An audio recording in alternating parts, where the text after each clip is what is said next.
Hey everyone, it's Kai from Kool Collectibles. Just had a bit of time today, so I thought I'd do a comparison against the new Masterpiece figures against their respective G1 vintage figures. Just to have a quick look at how far the technology's come, I guess.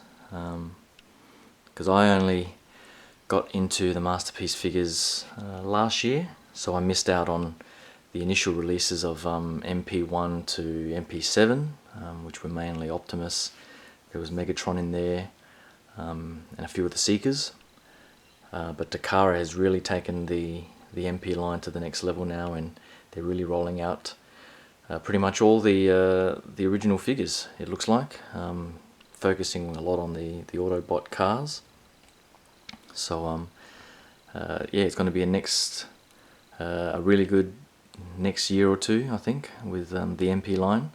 Hopefully with Ultra Magnus, Galvatron, Megatron version 2, and all of the rest of the Autobot cars coming. So hopefully they can get through some of the license issues and issue, the likes of Wheeljack and Jazz, Mirage, to really go with the set that they've come out with so far.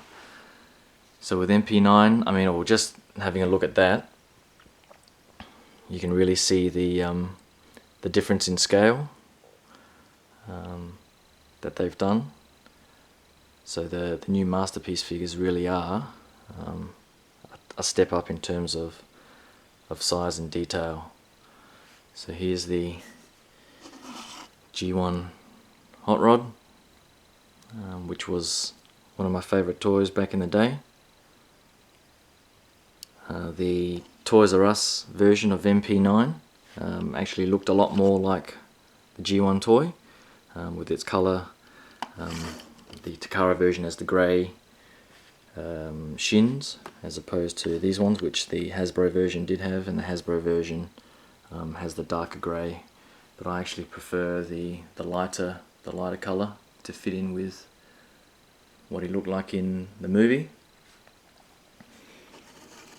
But overall, they've kept with the same sort of design with the weapons and so on, and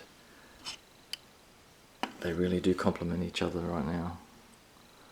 With Optimus, people were saying that the head sculpt there wasn't really accurate to the cartoon, but I'm not really fussed.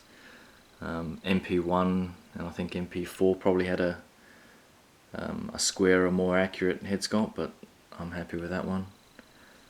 And you can see here's the vintage. A lot of my chromes started to fade and flake off and so on, as it happens with older toys. But it's still a pretty awesome piece to have, and the trailer's up on the shelf somewhere. But the Masterpiece, particularly MP10's mould, is outstanding. Just in terms of the shape and the articulation, it's, well, if only they had that sort of technology back then. And here's Grimlock. One thing that is really starting to annoy the hell out of me is I'm sure I've got all the Dinobot weapons in a little plastic bag somewhere in the house and I can't find it. So he's missing his sword and gun at the moment, as you can see here on the Masterpiece figure. People still sort of complain about the scale of MP8 Grimlock against MP10 and how Grimlock's not supposed to be smaller, but I'm not too fussed.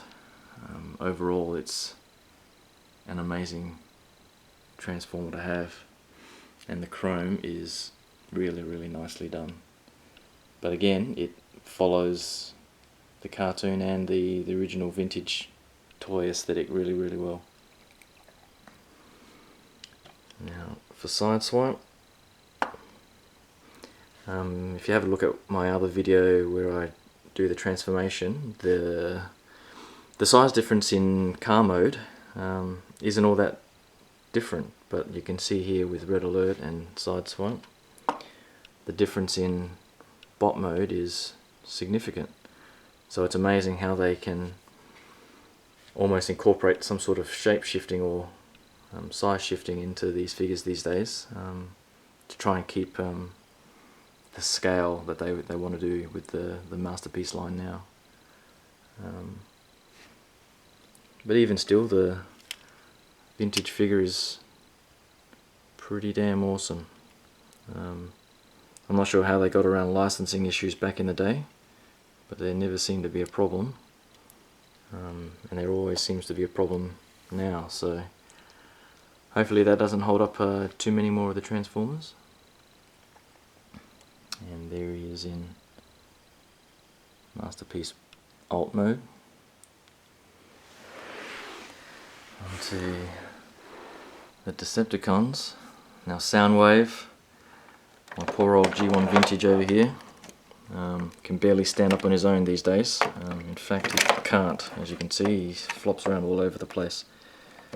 And he was my first Transformer back in, I think it was 1986 or 87. So he's not holding up too badly. So I'll just sit him down over there. And the other problem is the head flops around. But the way they incorporate the transformation and the articulation now, I don't think there's any risk of Soundwave flopping all over the place anytime soon. You can see here with the G1 Vintage buzzsaw, and there's the Masterpiece version.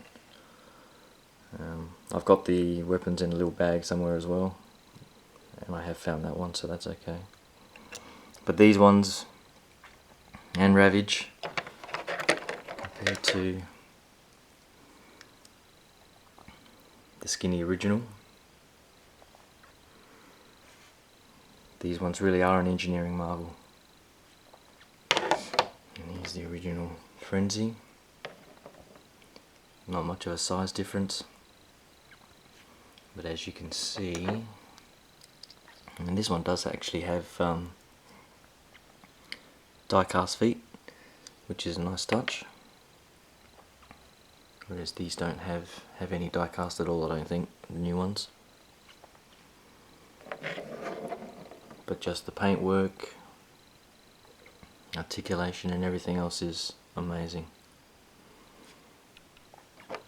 And probably one of the biggest differences is with Starscream.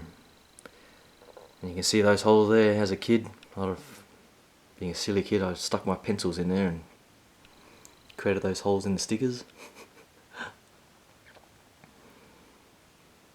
But compared to the Masterpiece, which is pretty much all integrated in, to do this transformation with the G1 Vintage, you had to take the wings off and take these wingtip things off. The weapons had to change around. Having it all sort of integrated in one piece with the Masterpiece is simply amazing. Starscream's probably one of the harder ones I find to transform, so I tend not to do him that much, along with MP9. But from MP10, 8 and these guys, they're not too simple but not too complicated either. Nice and elegant, so I'm really liking where they're taking the MP line. Just come over here and show you guys this. So it's really rumoured that Ultra Magnus is going to be MP20, but it seems to change every week with it being either MP Ultra Magnus or Galvatron or so on. Excuse me. But I don't know if they can do any more of these in Masterpiece form, particularly the Constructicons or Insecticons. Even the triple changes would be nice. That'd be great. I'm hoping Sunstreaker comes out soon without any more Lamborghini license issues. We know Prowl's coming, but hopefully Ironhide and the guys like Hound and Mirage, who else would there be? Some of the mini-bots. Even Blaster, now that they've done Soundwave, I'm hoping they do a Blaster as well. So Even if we get a handful of those done in the next round of figures, we're probably looking at another couple of years in the masterpiece line. So overall, it's looking to be a great time to be a Transformer fan, particularly if you're a G1 fan, and looking to pick up these masterpiece figures, because if you ever had the original vintage toys as a kid and looking to get the definitive versions as an adult, these are it right here. You can't get any better than that, I think. So hope you liked that quick comparison. The next couple of months are probably going to be a bit quiet on the collecting front, unless I fold and get a few other things that I probably shouldn't. So hope you guys keep up to date with all the postings on Facebook and so on. So thanks again, and I'll talk to you guys soon. Thanks, bye.